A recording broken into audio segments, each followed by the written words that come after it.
Thank you deputy chairman sir.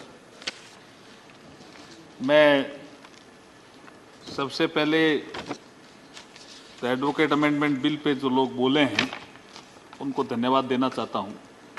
Sujit Kumar ji ने शुरुआत की, फिर विजय पाल सिंह तोमर साहब ने उसमें कुछ अपनी बातें रखी, एस निरंजन रेड्डी जी ने उसमें और कसावट लाई, और एम थम्बुतुराई ने विरासत पे गर्व करने जैसी बातों का जिक्र किया। अशोक वाजपेयी जी ने भी इस बिल का समर्थन करते हुए कुछ बातें रखी। विजय साई रेड्डी साहब ने कई चीज़ें, training, bar council of India, legal fee, ऐसी कुछ सुझाव दिए।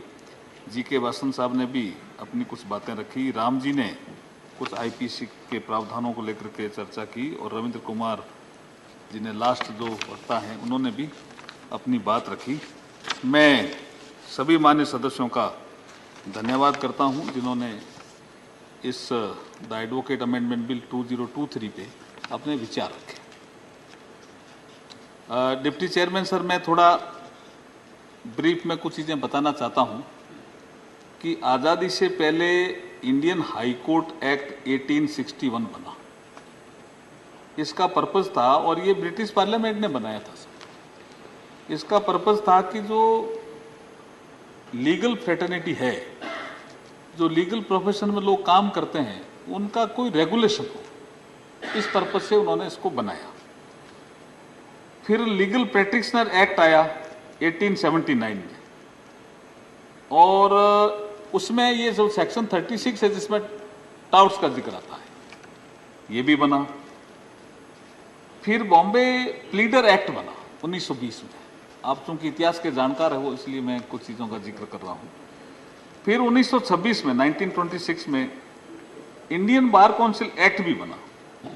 लेकिन जब देश आज़ाद हुआ तो आज़ादी के बाद जो हमारे संविधान निर्माता थे उन्होंने भी, संविधान सभा में चर्चा करते हुए भी कुछ विचार आया कि ये चीज़ें देश काल परिस्थिति के अनुसार बदल गई है, तो कुछ नया सोचना चाहिए। क्योंकि उस समय जब संविधान सभा थी उसमें बहुत लोग एडवोकेट थे, और मैं इस हाउस को बताना भी चाहता हूं कि हमारे स्वतंत्रता संग्राम के दौरान भी जो अधिकतर जो हीरोज थे वो भी अधिकतर एडवोकेट थे या बैरिस्टर कहलाते थे, चाहे महात्मा गांधी हों, चाहे सरदार पटेल हों, चाहे जो पहले संविधान सभा के अध्यक्ष सच्चिदानंद जी जहाँ से आप आते हो वो रहे हों, चाहे डॉक्टर राजेंद्र प्रसाद बाबू रहे हों, या बाबा साहब डॉक्टर बी आर अम्बेडकर रहे हों, ये सब एडवोकेट ही थे। तो इन्होंने सोचा कि आज़ादी के बाद इस पर कुछ चर्चा होनी चाहिए, क्यों हम इन पुराने जो अंग्रेजों ने जो बनाए हैं उसके अनुसार हमें चले, हमारा लीगल प्रोफेशन नोबल प्रोफेशन।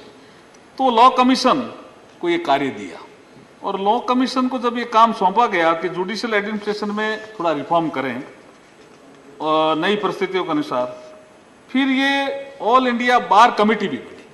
इसके लिए उन्होंने कहा कमेटी बना दो, और 1953 में उन्होंने कुछ सिफारिशें की, रिकमेंडेशन 1953 वहां से चल रहा है, और उसके बाद 1961 एडवोकेट एक्ट बना। इसको बार और लीगल एजुकेशन इसको रेगुलेट करने का विषय रहा। ये मैंने थोड़ा आपको इतिहास इसका जिक्र किया। ये सिंपल सा एक्ट है, लेकिन सुझाव बहुत आए हैं, इसलिए थोड़ा सा मैं इस संबंध में कहना चाहता हूं कि ये एक्ट जो है ये 45 सेक्शन 45A को इंसर्ट करता है, और जो उस समय जो सेक्शन 36 था टाउट्स को लेकर के, उसको यहाँ ये कहता है कि इसकी जरूरत है। अब ये जो विषय जो आया बार बार कि टाउट्स की क्यों जरूरत है, तो लोगों ने कहा नहीं, ये दलाली नहीं होनी चाहिए न्यायालय परिषद में। तो फिर हमारे यहाँ डिपार्टमेंट ऑफ लीगल अफेयर्स में एक कमेटी बनी, और लेजिस्लेटिव डिपार्टमेंट के कमेंट भी उसके लिए लिए गए, बार काउंसिल ऑफ इंडिया से भी सुझाव लिए गए, कमेंट लिए गए। सभी ने माना कि एडवोकेट एक्ट में संशोधन तो हो, जरूरी है, लेकिन टाउट से संबंधित प्रावधान रखे जाने चाहिए, क्योंकि ये दलाली न्यायालय परिसर में ठीक नहीं है। जो ठगी करते हैं या दलाली टाइप लोग आते हैं, ये ठीक नहीं है। तो फिर लीगल प्रैक्टिशनर एक्ट जो था, माननीय मेघवाल जी 1 मिनट, 6 बज रहे हैं। Sir, we are on the last item of the listed legislative business of the day, and the Honorable Minister is his reply is on. So, if the House agrees, we may continue with this till this business is. सदन की सहमति है, माननीय मंत्री ji. Thank you sir, thank you. नहीं तो थोड़ा 2-4 minute तो आपने आप रिप्लाई आप दें। रुको तो सही थोड़ा। माननीय मेघवाल जी, आप अच्छी तरह रिप्लाई दें। हाँ नहीं, अच्छी तरह से दे रहा हूँ मैं जो चीजें आई है उसका तो जिक्र करूंगा ही, पर कुछ अच्छी चीजें आपको बताना चाहता हूँ। तो उसके बाद जब लीगल प्रैक्टिशनर एक्ट 1879 रिपील कर दिया कि भाई जरूरत नहीं है, कॉलोनियल एक्ट है, लेकिन टाउट वाला प्रावधान रखा, और एडवोकेट एक्ट 1961 में जब इसको जोड़ा तब फिर ये विषय आया कि क्या करें। तो ये चिंतन होते होते ये इतनी कमेटियां बनी, सबने कहा कि न्यायालय परिसर साफ सुथरा। मैं डिप्टी चेयरमैन सर ये कहना चाहता हूं कि नरेंद्र मोदी जी के कालखंड में स्वच्छ भारत अभियान चल रहा है, तो न्यायालय परिसर भी साफ सुथरा रहना चाहिए ना। हाँ, इसीलिए लाए हैं। तो इसके मैं बैठे बैठे, मैं कभी तो नहीं हूं आपकी तरह, लेकिन बैठे बैठे मैंने यहां लिखा न्यायालय का परिसर हो साफ सुथरा। रूपाला जी मेरा सपोर्ट कर रहे हैं। न्यायालय का परिसर हो साफ सुथरा, इस संशोधन से बिना दलाली के भी होगा काम पूरा। कोई जरूरत नहीं थी दलाल देने की, कोई। मैं राम जी अभी ठीक कह रहे थे, मैं एडवोकेट हूं। उनके लिए तो आईपीसी में प्रावधान है ना साहब, वो कोई हटाया थोड़ी है हमने, वो रहेंगे ही। कि कोई गलत परिचय देकर के किसी को ठगता है, 420 करता है, वो प्रावधान आईपीसी में है ही, वो अपना आप रहेंगे, वो हटाया नहीं है। बिल्कुल ठीक कह रहे हैं पटनायक साहब, वो रहेंगे। लेकिन ये जो टाउट्स वाला है, ये इसलिए जरूरी माना गया कि ऐसे लोग हैं जो वकील के पास चले जाते हैं कि साहब मैं कोई क्लाइंट लिया हूं क्या, क्लाइंट को कह देते हैं वकील मेरे जान पहचान का है, या आगे भी चल करके कह देते हैं जज भी मेरे जान पहचान का है? तो ये सब चीजें फिर साफ सुथरा कैसे हो गया न्यायालय परिसर? जब स्वच्छ भारत अभियान चल ही रहा है तो न्यायालय परिसर भी साफ सुथरा होना चाहिए। इस उद्देश्य से हम इस बिल को लेकर के आपके समक्ष आए हैं।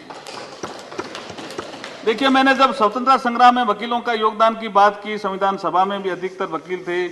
52 से आज तक वकीलों की भूमिका समाज में महत्वपूर्ण रही है।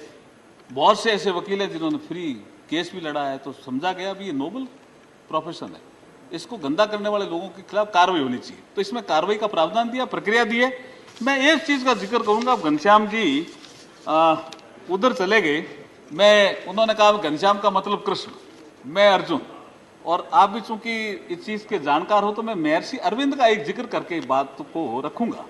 महर्षि अरविंद जब अलीपुर द्वार केस में जेल में थे तो लोग सोच रहे थे कि इनको सजा होगी, कुछ लोग कह रहे थे इनको फांसी की भी सजा हो सकती है, इतना बड़ा केस था।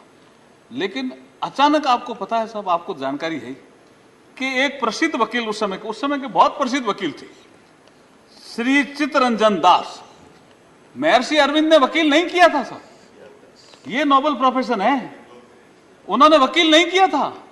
लेकिन अचानक श्री चित्तरंजन दास कोर्ट में पेश हो जाते हैं और जज को कहते हैं कि महर्षि अरविंद के पक्ष में मैं आया हूं, ये इसको गलत पकड़ा आपने, कोई केस इन पे लागू नहीं होता। तो महर्षि अरविंद से पूछा, ये आपके वकील हैं? तो अब ये तो कथा है कि उनको भी वहां कृष्ण दिखाई दिए, जज में भी कृष्ण दिखाई दिए, ये सब लिखा है किताबों में। लेकिन चित्तरंजन दास का मैं यहां इस अगस्त हाउस से अभिवादन करना चाहता हूं कि महर्षि अरविंद के बारे में उन्होंने सुना कि वो इतने महापुरुष हैं, किसी केस में फंस गए हैं, जबरदस्ती फंसाया जा रहा है, तो बिना किसी के कहे हुए महर्षि अरविंद की आपकी ये वकील बन करके उनको सुरक्षा देने के लिए, उनको छुड़वाने के लिए आए। ऐसे चित्तरंजन दास का यहां स्वागत होना चाहिए, वो अनसंग हीरोज है। तो वो घनश्याम जी ने जो कृष्ण और अर्जुन की बात की, इसलिए मुझे ये याद है। मुझे उम्मीद है कि उनका वो कोट भी बताएंगे जो ऐतिहासिक है, जो अरविंद के बारे में। यस, वो कोट भी ऐतिहासिक है। आपका भी धन्यवाद उसके लिए। यह अलीपुर बम केस था। एक विषय आया कि ये जो टाउट्स है, इसमें बार काउंसिल ऑफ इंडिया, देखिए मैं इसमें प्रावधान बहुत हल्का सा, छोटा सा ही है। जैसे पता चला कि ये आदमी ठगी करने के लिए आया है, तो चाहे सबऑर्डिनेट कोर्ट हो, चाहे रेवेन्यू कोर्ट हो, चाहे डिस्ट्रिक्ट कोर्ट हो, कोई भी इसकी पहचान करेगा और अचानक कार्रवाई नहीं करेंगे। उसका लिस्ट हम चिपकाएंगे, नोटिस देंगे, उसके बाद बार काउंसिल ऑफ इंडिया को कहेंगे क्या करना है, तो वो जब अपना नाम हटा देंगे तो फिर एक ऑर्डर जारी होगा कि कोर्ट परिसर में ये आदमी घुस नहीं सकता। फिर भी वो घुसता तो क्या करेंगे, तो 3 महीने की सजा और जुर्माना, ये दोनों भी हो सकते हैं। ये एक इसमें प्रावधान रखा गया। मैं जो 2-3 सुझाव आए हैं उनका जिक्र करना चाह रहा हूं। सुझाव कुछ अच्छे भी हैं। देखिए, एक सुझाव आया सुजीत कुमार जी से कि एडवोकेट प्रोटेक्शन एक्ट लाना चाहिए। ये चर्चा में है, लेकिन विषय राज्यों से संबंधित है ज़्यादा। तो जैसे आपने कहा कि कुछ राज्य इसमें एडवोकेट प्रोटेक्शन एक्ट बना रहे हैं, ये डिमांड है। मैंने भी मैंने मंत्रालय में पता किया, और जुडिशरी के जब मैं बात करता हूँ कुछ न्यायाधीशों से, तब भी ये विषय आता है। और मैं बार काउंसिल ऑफ इंडिया के फंक्शन में भी गया, बार एसोसिएशन में भी गया, सुप्रीम कोर्ट बार एसोसिएशन में गया, तब ये विषय आया। तो हम इस पे आगे जो कार्रवाई करेंगे राज्यों से मिलकर के और चीफ जस्टिस ऑफ इंडिया से सलाह लेकर के इसमें कार्रवाई करने का प्रयास करेंगे।